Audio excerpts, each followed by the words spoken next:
I don't even know where to start with this. Um, I'll say this. I have never in my life genuinely cried tears of joy from finishing a game. I know some people are gonna call that corny, weak, whatever people want to call it. That's fine. But lately there are some games that I play that I don't put on this channel for a reason. Only because one, I don't. There's not. There's not very many games I can make entertaining, and two, I just don't think people want to see it. Cause like y'all know me, I'm a variety game channel, but my focus is on racing games, right? You see that from the amounts of Need for Speed Most Wanted that I uploaded, all the music switches that everybody seems to like. But there are a lot of games that I play off camera, and after 4 years of me having this game, I finally beat Persona 5 Royal. And when I saw them credits roll, I cried.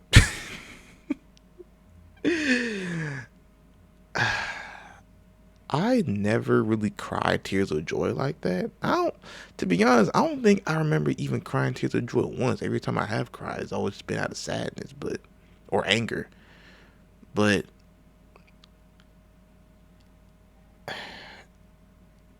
seeing seeing that credits roll with that amazing piece was probably the final nail in the coffin for me to cry.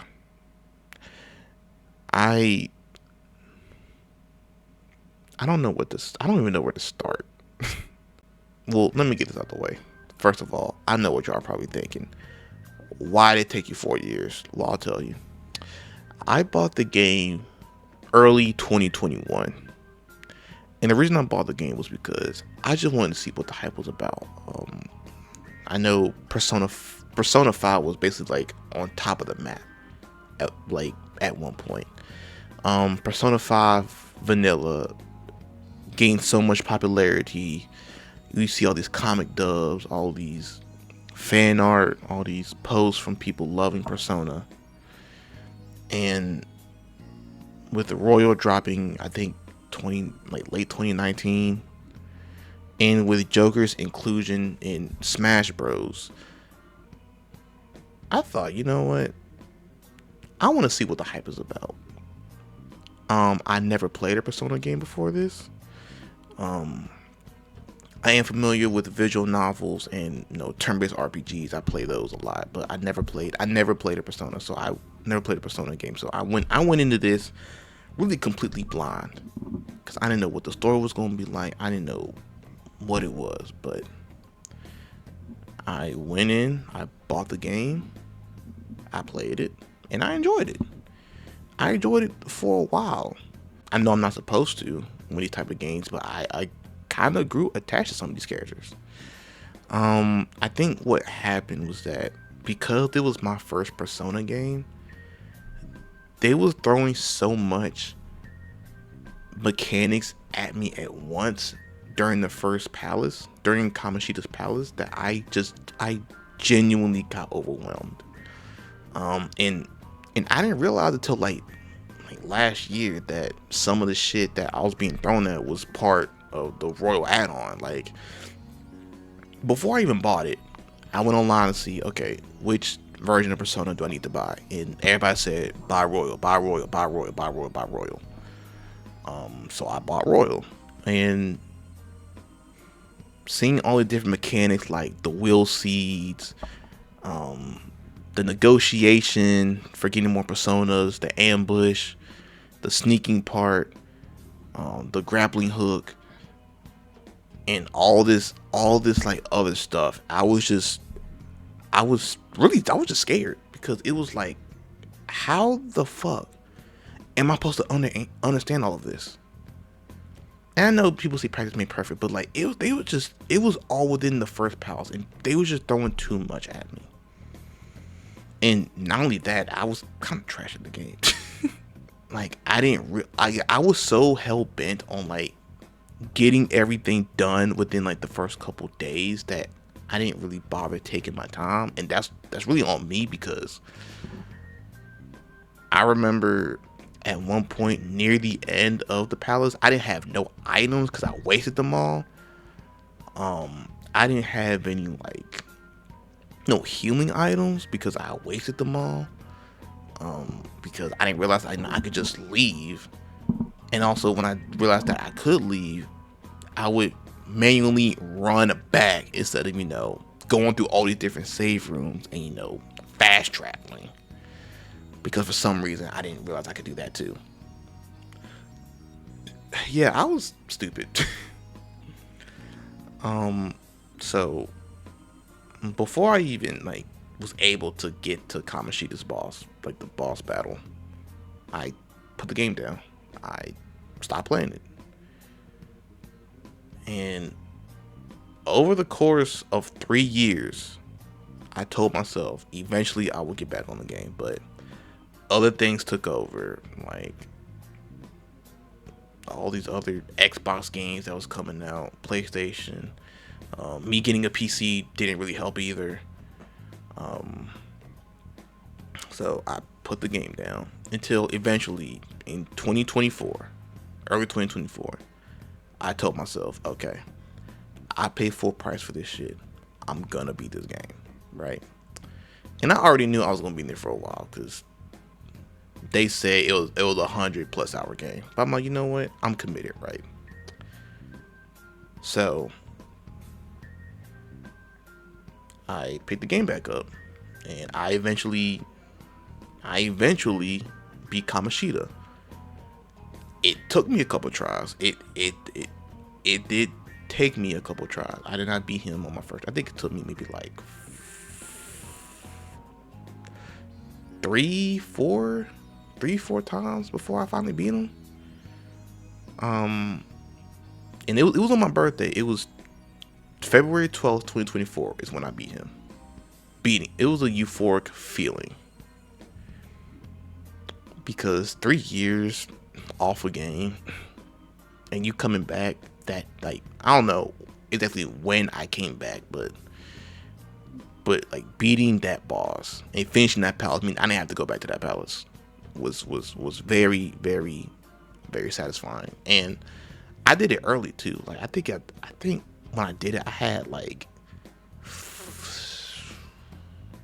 12 days left before expulsion. But I did it, and I was like, you know what? I like this. I want to keep going. And so I did. Eventually, we get to Yusuke. He's I wouldn't say like socially awkward, but like they're like, he can't read a room, is what I meant to say. And eventually it was like November. It's when I fully got back into playing Persona full time. I eventually beat Madarame, got that out the way, and then I kept going. Got Makoto, beat Kaneshiro, beat Futaba's Palace, got her. Then Haru's Palace comes. I didn't beat her until like May 3rd or something, May 5th, whenever the fuck the day is. I'm recording this on May 29th. Who knows when this will be out. But I finally beat her palace in her bullshit ass boss fight. Eventually I just kept playing, right? And the more I kept playing, the more I got invested, because I was really, this game was, as much as it made me mad, I wanted to keep going. It was pissing me off to the core because, one, I suck at the game, and two, it just, I don't know, man, but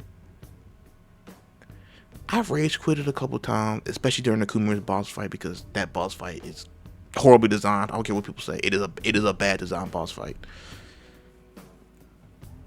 I kept going, and the more I played, the more I enjoyed it, because the overall vibe of that game was just unmatched.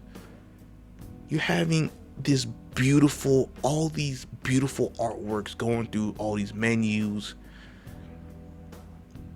the numerous amounts of jazz songs, and there's a lot of songs for damn near any situation, and they're all really good. Like, I don't think there's a single bad sound.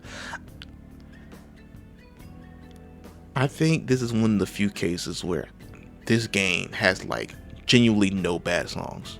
They're all fire. They're all really good. You know, you got Beneath the Mask, because of course. You got the Palace boss theme. You got the mini boss theme.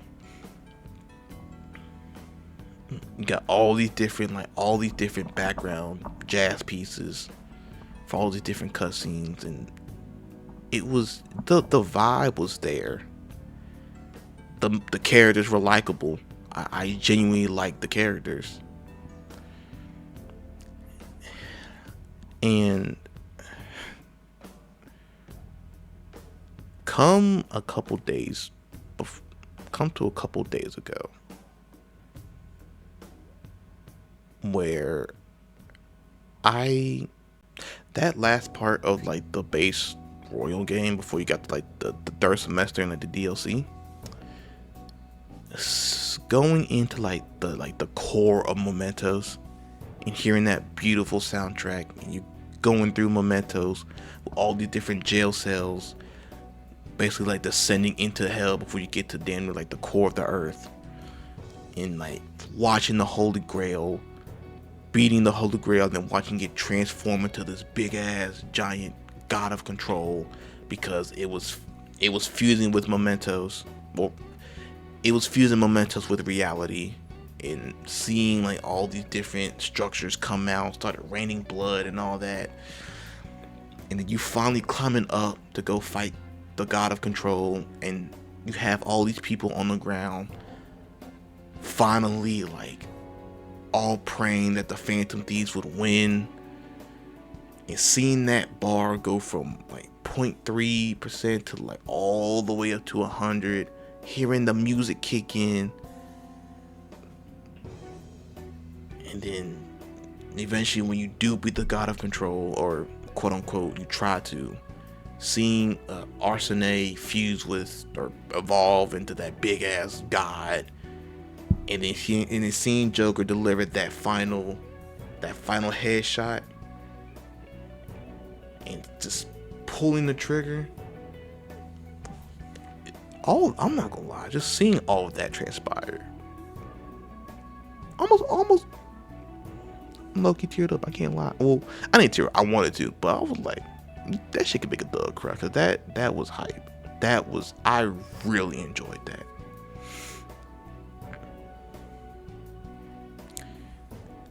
And then we get to the DLC. The DLC,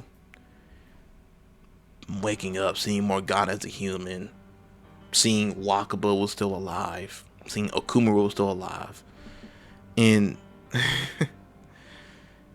and just seeing all of that transpire into, well, hold on, I'll take that back.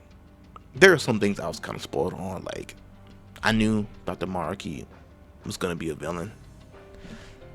I knew that, but I didn't know why, and I also didn't know that he was the reason Kasumi wasn't really Kasumi. It was her younger sister. Her younger sister was cosplaying as her older sister, because Sumire indirectly got her older sister killed, and so she went to Dr. Maraki and said, "Hey, I want to live my life as sister." And he basically just did that. And Dr. Maraki's character, we'll get to him, but we'll get to him later. But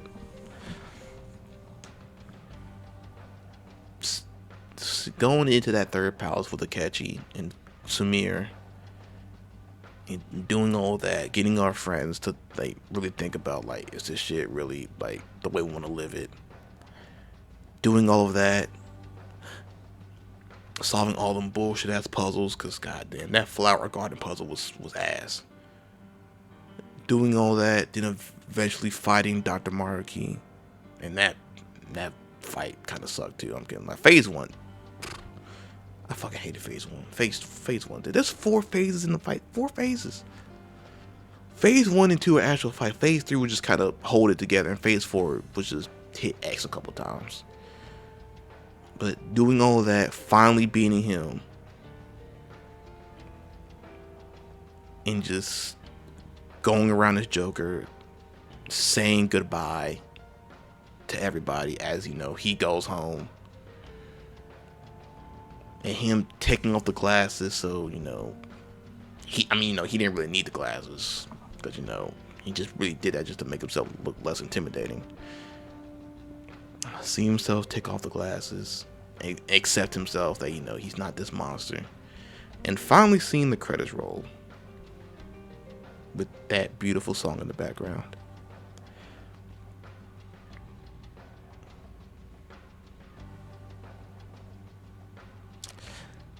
When I watched those credits roll, I dead ass cried, because after 4 years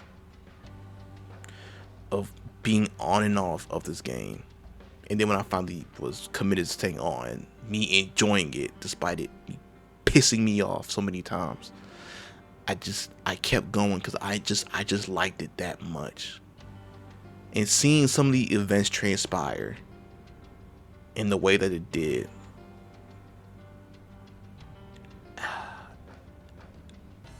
I can confidently say this is one of my favorite games of all time. Top 3, maybe. Definitely top 5.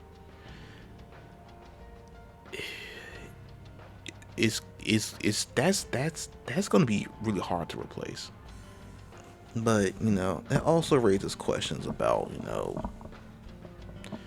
about characters like Akechi, Samir, and Dr. Maruki.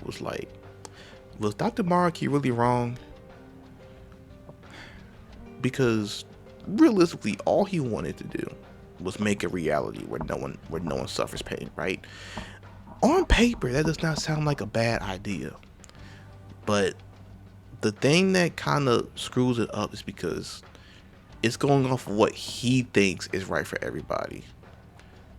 And two, no one really wants to suffer pain, but you have to go through hardships in order to grow. You know what I'm saying? And 3, it would go to all he sees fit, meaning you wouldn't have a choice of what you really wanted to do. And I agree with Ketchy on that one. It's like, I don't want to be living under somebody's thumb. I want to succeed in my own marriage. You know what I'm saying? I want to do things my way. Now, I'm not going to sit here and say that Dr. Maruki wasn't evil. He had good intentions. It's just what his methods just weren't the best. And I can kind of feel for Samir, she was, fed guilt because she couldn't keep up with her sister. Her sister was pretty much a better version of her. And when she got in her feelings, running into a freaking road and having her sister, push her out of the way so she don't get hit by a car, which then leads to Kasumi dying. I felt bad. But at the same time, it was like, I get you was in your feeling, but why'd you run into a fucking road? Like, come on now. But there's also this thing with Akechi, like how you're supposed to feel for Akechi. I'm gonna be honest, I don't. I'm not falling for that propaganda of feeling bad for Akechi, because people, was he manipulated? Yes. Was his daddy ain't shit? His daddy wasn't shit. Did he have a rough childhood? Yes, he did. But a large reason that half of them characters that are dead was because of Akechi. Akechi killed Akumura's dad. Akechi killed Haru's dad. Akechi killed Futaba's mom. Akechi killed the SIU director. Like he is a maniacal serial killer. And you know, seeing more of his actual personality with Dark Akechi going through the third semester is like, yeah, this is how he truly is. But I can't feel bad for him because at the end of the day, you did this because you wanted to feel satisfaction, only to end up not getting it. I understand that you know, your father wasn't shit, and because your father wasn't shit, you were basically a bastard child. I understand that. But no amount of daddy issues is going to make me forgive you for being a maniacal serial killer. And the fact that your fangirls are actually out here trying to defend you is crazy. That's literally the same issue with Dabi from My Hero. Like, yes, his father wasn't shit, but that's no reason for him to be a serial killer. That's on him. His father didn't tell him to do that.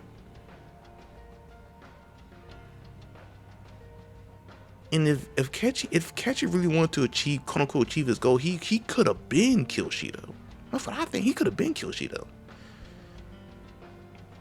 So I do not feel bad for Akechi at all. I hate the nigga, actually. Every time seeing his portrait in the third semester, because I noticed that his portrait has changed in the third semester. It was very subtle, but I noticed it. And the fact that, you know, I just kept seeing his portrait, it just made me, I just wanted to punch the nigga. Like, really, just one good time, just a right hook to the jaw. For being so annoying. And so, like, basically turned into this fucking, like, this, I don't want to say emo. I don't know how to really describe Akechi's personality, like his real personality. But I don't forgive that man. I can't. I physically can't. Like, cool. I mean, yeah, your sacrifice in base is, you know, was cool and all, but I think one of the reasons that kind of got me attached was because, like, the character dynamics between some of the main cast, like Ryuji is my GOAT. Undoubtedly my favorite character out of everybody. He is the perfect right-hand man. I mean, even though technically the right-hand man is Morgana, but I consider Morgana to be like the guide, with Ryuji being the right-hand man.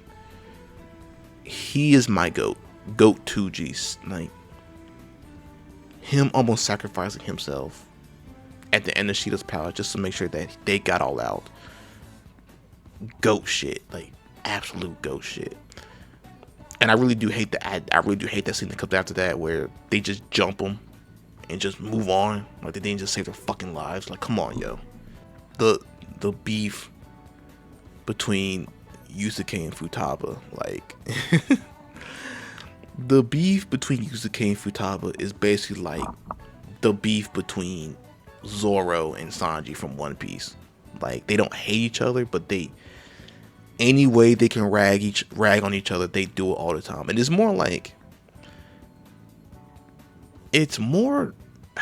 kind of more one-sided.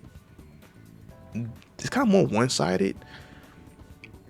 And I only say that because I found more issues of, like, Futaba getting on the Yusuke more than Yusuke really getting on Futaba. But their beef was hilarious. I also think Yusuke was, like, the funniest person in the entire game. Seeing Yusuke is the one that kept it real and classy at the same time. Like he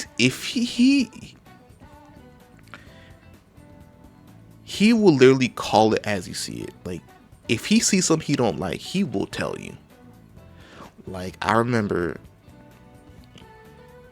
before going through the third palace, Makoto was on the Phantom Thieves' ass at that point, and this was before this was before she joined, right? Makoto was basically like, just can't like. She basically kept harassing the Phantom Thieves and telling them, "Hey, look, if you don't change this nigga heart soon, I will report you out to the police." And I think it got so bad to a point where it's like Yusuke should have told her like, bro, if you're not gonna help us, to get the fuck out of here, leave us alone. You are useless. Like, like what? And then what makes it funny is that she was kind of having sister problems at that point, where her sister, who's the prosecutor, and she is fine. Say is fine as hell. Having your sister, and she was kind of having sister problems at that point because her sister kind of told her the same thing, like, yo, you're useless. And she was kind of fighting like that mental battle with herself, like, oh, I'm not useless. And then having your sister, then your op straight up tell you that you're useless. It was messed up. It was funny as hell. And then only for her to become the group's tactician, right? The music, like I said before, was grade A, top tier. Not a single bad song. Like all of the background themes, the battle themes, just everything about it. The palace themes. I think my favorite palace theme would definitely be Dr. Maraki's. It just gave off that Kingdom Hearts 2 like feel to it. I mean, it's not too far off. You're going against a man who is currently trying to alter reality. Like alter reality itself. And so you're obviously not going against someone who is a normal person.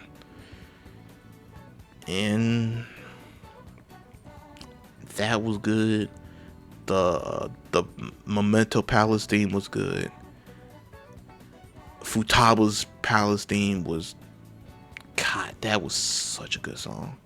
It's kind of crazy because I think her palace was supposed to be like the saddest one.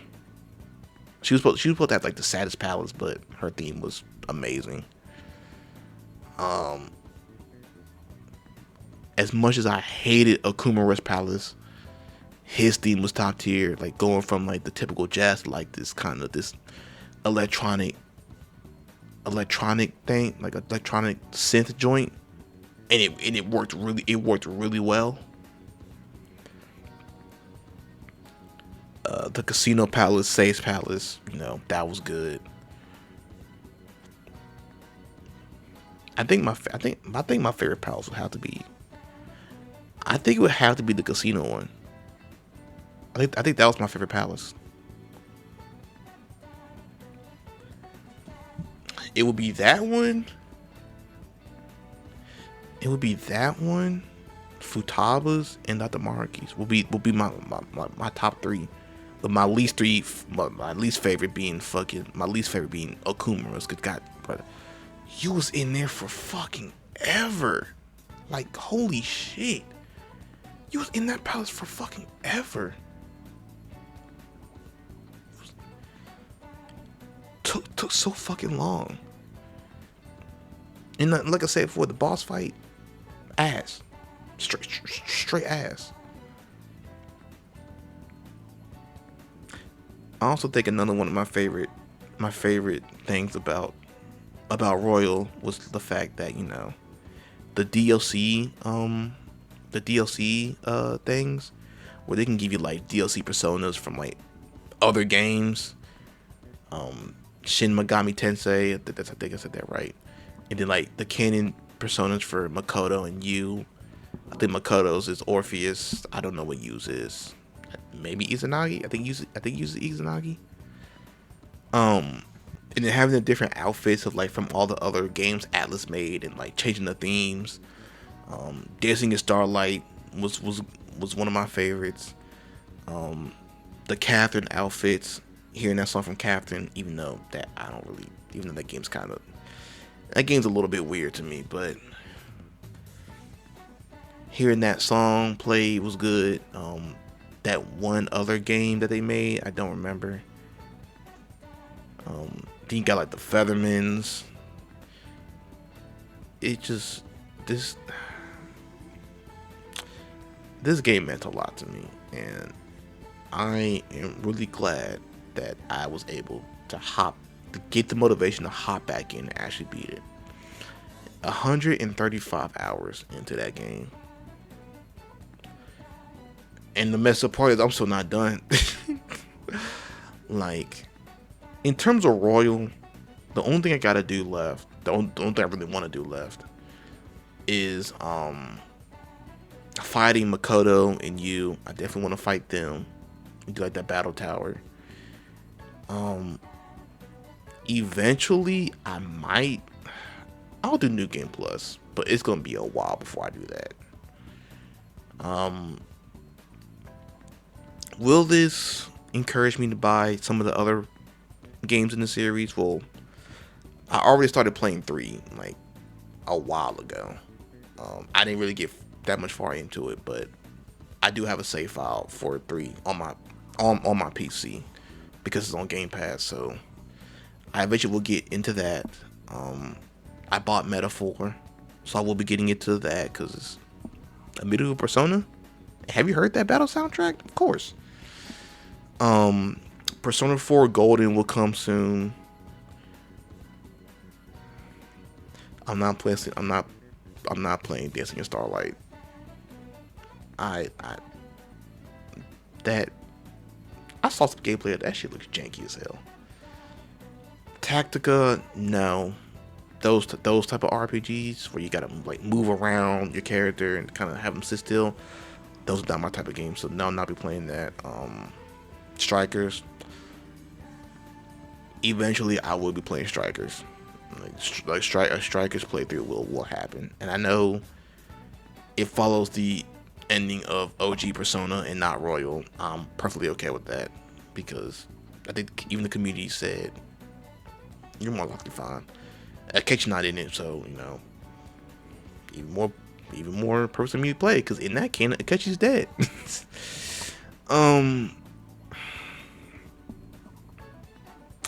But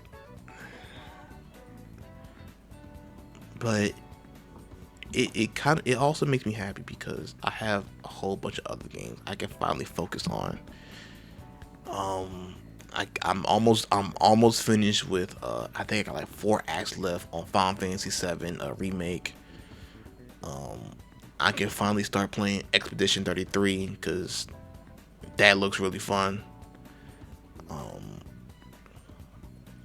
Some of these other games that I barely played, I can finally hop back on the plane because Persona's not really on my mind anymore. But it just feels very rewarding that I was finally able to beat this game. And I have no regrets putting this game in my top 5 favorite games of all time.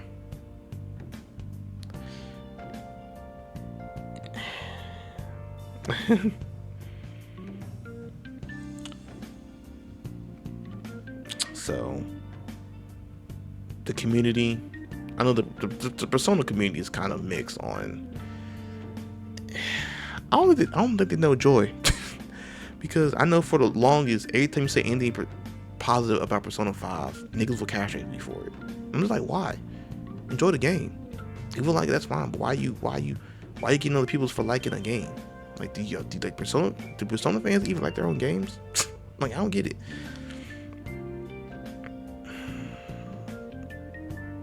But after 4 years, finally beat it. I cried my genuine tears. I cried. And I'm really glad that I was able to experience this. Will I be playing Persona 6 when it drops? A fucking course. Absolutely. Absolutely. This game alone inspired me to get into the series, really.